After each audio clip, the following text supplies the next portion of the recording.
Clark Gable foi um dos maiores símbolos desse sistema. Ligado principalmente à MGM, ele se tornou conhecido como o Rei de Hollywood.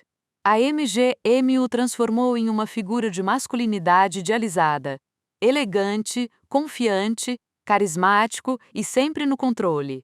O estúdio sabia exatamente como vendê-lo ao público. Gable aparecia em papéis de protagonista forte, galante e irresistível, reforçando uma imagem que parecia perfeita para a época. Sua fama cresceu não só por seu talento, mas também pela forma como a MGM administrava cada detalhe de sua presença pública. O estúdio entendia que Clark Gable não era apenas um ator. Ele era uma marca. Humphrey Bogart, por sua vez, teve uma trajetória mais associada à Warner Bros. Embora também tenha passado por outros contextos, foi na Warner que sua persona foi consolidada de forma mais marcante. O estúdio explorou sua imagem de homem duro, cínico e moralmente ambíguo.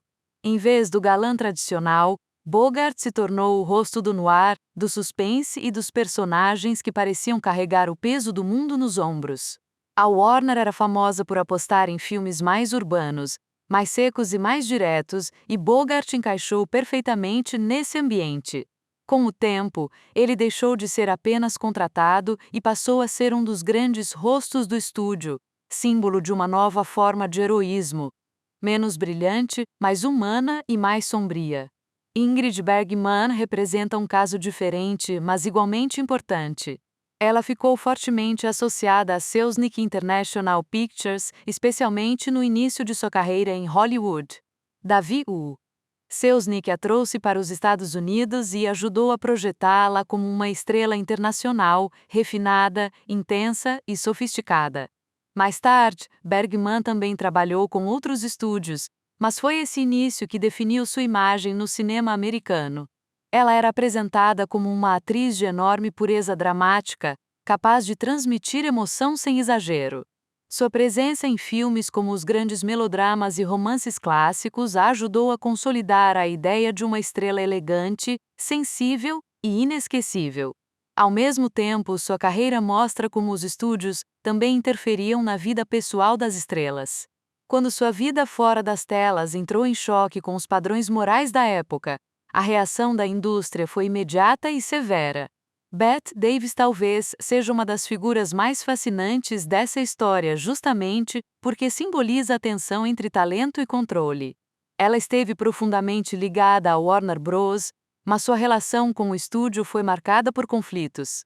Davis era extremamente talentosa, intensa e determinada, e não aceitava ser tratada apenas como mais uma peça do sistema. A Warner muitas vezes a colocou em papéis fortes e memoráveis, mas também tentou limitá-la. Bette Davis lutou para escolher melhores roteiros, para escapar de contratos injustos e para ser levada a sério como artista. Sua postura firme abriu caminho para discussões sobre a autonomia dos atores dentro do sistema de estúdios. Ela não apenas estrelou filmes clássicos, ela também enfrentou a lógica de Hollywood de dentro para fora. O que une esses 4 nomes é que todos foram moldados por estúdios poderosos, mas cada um deles encontrou uma forma diferente de navegar esse controle. Clark Gable foi o galã perfeito da MGM. Humphrey Bogart virou o rosto duro e inesquecível da Warner. Ingrid Bergman foi projetada como uma estrela refinada e dramática sob a influência de Selznick. Bette Davis transformou o conflito com a Warner em parte de sua própria lenda. Em todos os casos, a carreira não era definida apenas pelo talento, mas pela estrutura industrial que decidia como esse talento seria vendido ao mundo. Hoje, quando olhamos para essas estrelas, vemos nomes eternos do cinema. Mas na Era de Ouro, eles também eram produtos de um sistema muito específico. Eram rostos cuidadosamente trabalhados para ocupar um lugar exato na imaginação do público. E talvez seja justamente isso que torna essa época tão fascinante.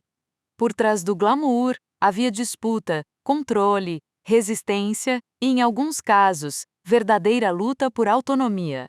A história desses atores não é só a história de grandes filmes. É a história de como Hollywood aprendeu a fabricar ídolos e de como alguns desses ídolos tentaram, com mais ou menos sucesso, escapar das mãos que os criaram. Se você curtiu esse vídeo, deixa o like, Se inscreve no canal e ativa as notificações para não perder os próximos conteúdos.